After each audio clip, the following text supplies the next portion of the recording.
Hi, I'm the Boss Problem Buster, founder of the Pay Raise Commando, a senior organizational consultant of 24 years, having worked across cultures, industries, and ranks. I'm also a social psychologist with a master's and a bachelor's degrees, both with honors. My team and I train past over corporate professionals like you to get that pay raise and promotion you're overdue for, so that you can finally kill your Monday blues before you sink further and bring your inner joy back, which is the best part of my job and the goal of this channel. Kill your Monday blues and bring your inner joy back. Now, back to the salt mines.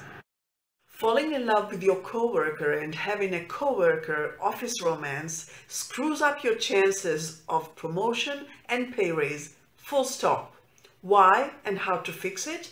Follow this Sex in the Workplace deck and find out. I've given you a family example, but let's go directly to the workplace. Let me give you 3 workplace examples that I'm sure you can relate to and that will further convince you that I'm not exaggerating.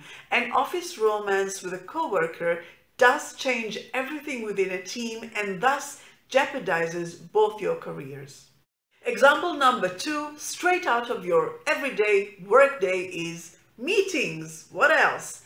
You're going into a meeting with the rest of the team and one of your lovey-dovey couple gets there first. Now, everybody who tries to sit next to you is being shooed off, although very nicely and with a smile, because you're saving that seat for your schmoopy. So what? Now we're calling dibs on seating arrangements in meetings? Really? What's next? A food fight? This is a place of work, guys, not kindergarten. Not to mention, this is an overt preferential treatment towards one of the co-workers, your partner, over all the rest. You're saying to whomever is trying to sit next to you, I don't want you, I want her, or him, referring to your partner. The first or second co-workers may take it lightly, but then the more people come into the meeting room, the more overt, obvious, and obnoxious it gets. So the meeting cannot start with the same casual, amicable atmosphere as it used to. There is overt and covert resentment towards you, schmoopy at schmoopy. And the third and last workplace example starts right where the second left off. Voting on issues. So now the meeting moves on to voting on whatever it is that you need to decide on, whether it is a majority rules thing or it is just a discussion in which a call must be made. Whereas before you fell in love with your coworker and embarked on your office romance, everybody would weigh in as individuals. Now you lovebirds automatically side with one another. You won't vote against one another even if it were called for matter-of-factly. So the game is de facto rigged. You prefer to side with your schmoopy rather than decide on the merits of each individual issue. How very professional of you. What a promotion and pay raise material that makes you to be. Absolutely. For sure. Indeed, your boss is a witness to all these happenings. He or she is there when you're twisting your schedule and contorting everybody else's on the way, just so that you can go out to lunch with your schmoopy. And your boss is right there when you are shooing everybody off the seat next to you in the meeting. And finally, when you're voting on issues not by merit, as determined by your professional experiences and expertise, but by your automatic siding with your coworker lover who may not have any relevant say on the matter, and still you would side with him or her just because this is what couples do, or there's a fight to be had. So your boss is witnessing your overt choice to have your relationship override your professional judgment. How do you think that plays when he or she has to make the call regarding your promotion and or pay raise? I'm talking to both you lovebirds. See how even the most benign, everyday work circumstances are affected, and negatively so, by your co-worker romance at the office. See how it happens? Nobody's trying to take your happiness away from you, but you do need to be very realistic about the fact that there is a price to pay. No free lunches in life, nor love, nor work. It's just the way it is. And I'm telling you the truth. And a final note on this boss problem number 3 out of 7 of how falling in love with your coworker and having an office romance, some call it a coworker romance, so how it can screw your chances of landing that promotion and pay raise.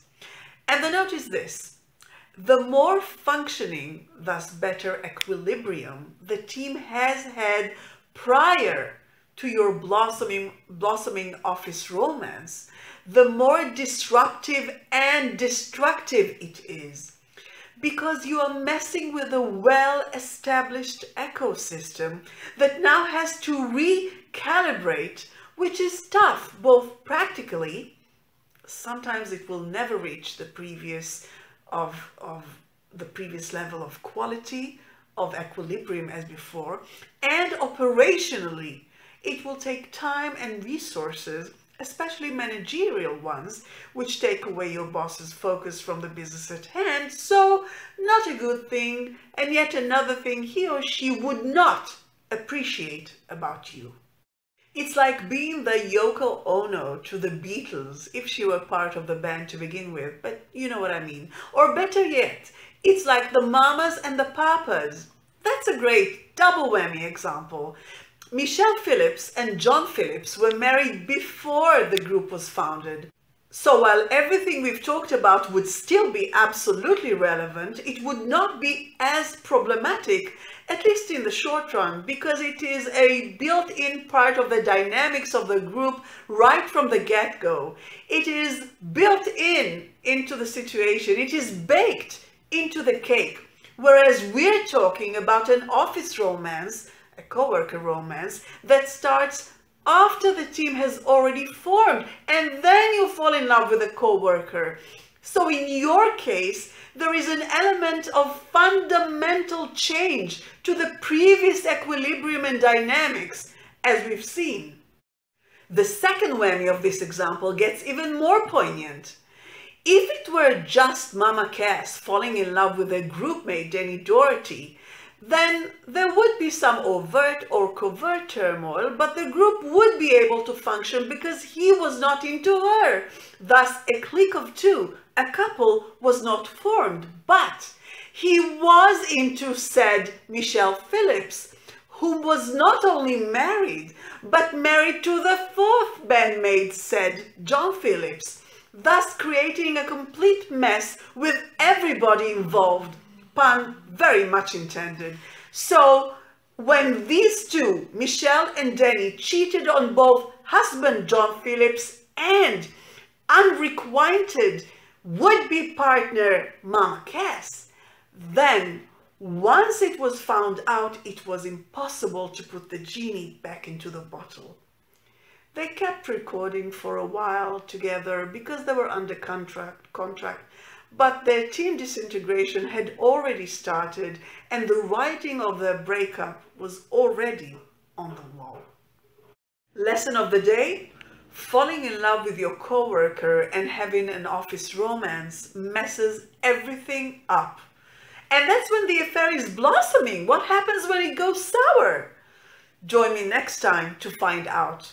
If you'd like the full transcript of this video and all the videos on this channel, see the link in the description. It's on our website, bossproblembuster.com, because it's too long to paste here, so not a trick to get you there. But if you do hop over, you'll find many practical reads and a forum where you can discreetly and anonymously ask us anything in regards to landing that promotion and pay raise to which we reply very quickly. So, if you'd like to get a promotion with a pay raise or a pay raise independent of a promotion, kill your Monday blues and bring your inner joy back, then subscribe, give this video a thumbs up, and hit the notification bell so that we can meet again.